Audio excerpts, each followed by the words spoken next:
The Taliban has legalized slavery and discrimination against non-Muslims in a sweeping reform to Afghanistan's criminal code, according to a human rights group.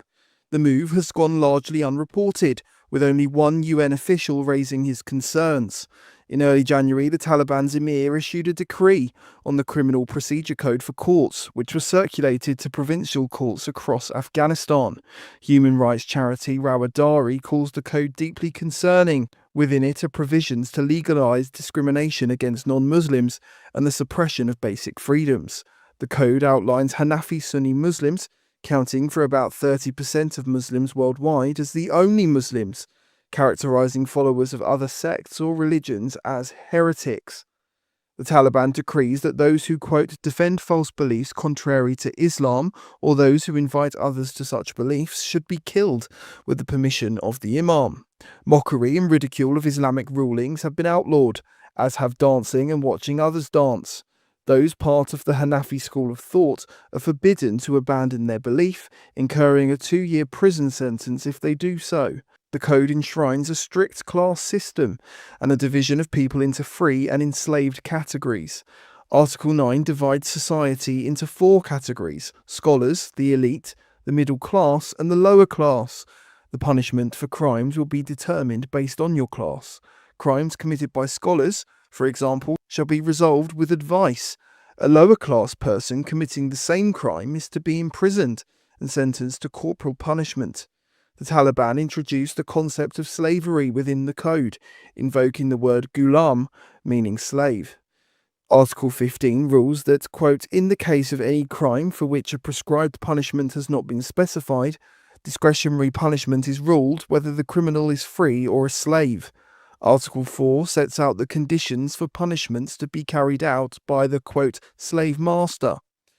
That the Taliban have set out legal recognition of the status of a slave and a master, Rawadari believes constitutes evidence there's widespread slavery being practiced within the country. Afghans have been stripped of their right to access a defense lawyer and the right to remain silent. The Taliban has removed maximum sentences, making way for arbitrary justice. Turning the wider population into vigilantes, the code orders every Muslim, quote, whenever they witness sinners committing a sin, is permitted to proceed with their punishment. Article 30 allows teachers to physically punish children, though prohibits anything resulting in bone fracture, torn skin, or bruising. Rawadari have been alarmed that sexual violence against women has not been outlawed in the criminal code. The only mention of violence against women is a sentence to 15 days imprisonment for a husband who beats his wife with a stick, resulting in severe wounds the wife couldn't prove in court. Other areas of the code allow husbands to punish their wives, which Rawadari interprets to include physical punishment. The charity has worked closely with Western media outlets like the BBC and DW in the past, though this story has gone largely unreported in the media. UN Special Rapporteur for Afghanistan, Richard Bennett, tweeted on the 24th of January he was, quote, still analysing the Taliban's new criminal procedure code, including from a human rights and Sharia perspectives, but it's already clear that the implications for Afghans are extremely concerning. I will be issuing more detailed statements in due course. Bennett, however, has not followed up on X. On the 7th of February, he posted he would discuss human rights in Afghanistan at a conference in Lahore. On the 17th, he posted his support for a UN post expressing, quote, solidarity with the people of Palestine, who have been suffering unlawful occupation, apartheid, and an ongoing genocide. The British government has signalled its intention to start deporting Afghan criminals, though this move may boost migrants' chances in court when seeking to block their removal on human rights grounds. You know, I've had some people ask me, Pastor, why are you against these Islams? I mean, what's the real issue? Why were you told that Arabs were and still are the largest traders of black people? Well, the answer is really simple. Because this is a historically accurate and continues in documented form today in 2025, December of 2025, by independent journalists of the Atlantic slave trade. So here's the unfiltered truth. Number one, the Arab slave trade lasted longer than the Atlantic slave trade. The Atlantic slave trade ran roughly from 1520 to 1867. Well, the Arabs, the trans-Saharan and Indian Ocean trade, ran from 7 AD to 2025. 1,325 years later. That is more than triple the duration. Number 2, Arab slave traders took an estimated 17 to 20 million black Africans. That's a conservative number, folks. Some African historians estimate higher because of the extremely high mortality rate during forced marches through the Sahara Desert. This dwarfs what most people realize. This is actually greater than the population of black Americans in the U.S. now. The Arab slave trade destroyed black male lineage. I am from the Igbo tribe. I've been able to discover my genetics through the Igbo tribe. But Arab systems castrated the majority of captured African men. Castration had a 80 to 90% mortality rate, which means you only lived 20 to 10% of the time, which wiped out the ability of millions of men to reproduce. The Atlantic system was evil, but it preserved the male lineage from this sick economic model that I just disclosed to you. The Arab system erased it entirely. This is Islam, folks. It's just what it is. Number 4, Arab slave systems continued legally longer and illegally even today. Islam, slavery, is only abolished in Saudi Arabia 1962. And it was abolished in other places in 1981 and again in 2007 because it persisted openly. I actually saw a video the other day showing a young black male child being held up by the neck and shown off.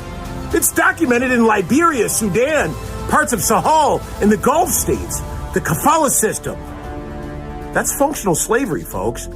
Black Africans, especially from Niger, Mali, Chad, Sudan, are still being bought and sold in open-air slave markets in Libya today. It's not a rumor. It's documented. Islam traders historically targeted specific African populations for enslavement. They literally raided East Africans, Swahili Coast, Nubians, Ethiopians, Tanzanians, Sahelian populations, Central Africa, South Sudanese, the Dinka tribe, the Nuer, the Suluk. They moved captives through Sahara caravans, Red Sea routes, and Indian Ocean drought networks. This predates European involvement by centuries.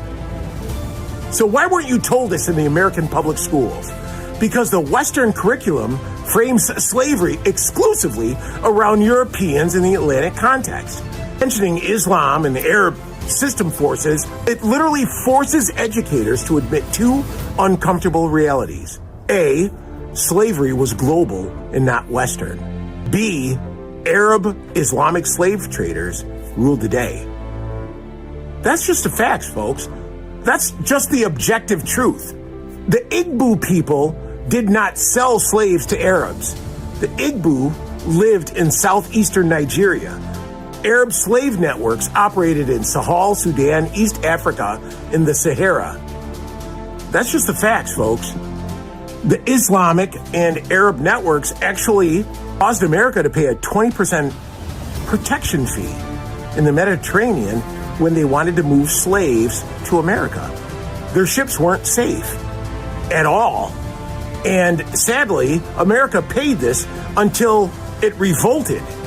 And it did revolt. America did not want slaves anymore. Britain didn't want slaves anymore. And so America abolished it. Right now we have black people identifying as Islamic or Muslim, not realizing that they're called the Abid. What is the Abid? The word Abid means slave. They have whole areas in the Arabic world, in one of the 56 countries, that house Abids. And it's very disgusting to think that an American black man would consider himself an Abid that's an Islam subservient to the Islamic way. The Islam nation, I can't begin to tell you how ironic and paradoxical it really is when you know real history. And I don't mean the history you were taught in American schools. I mean the real history.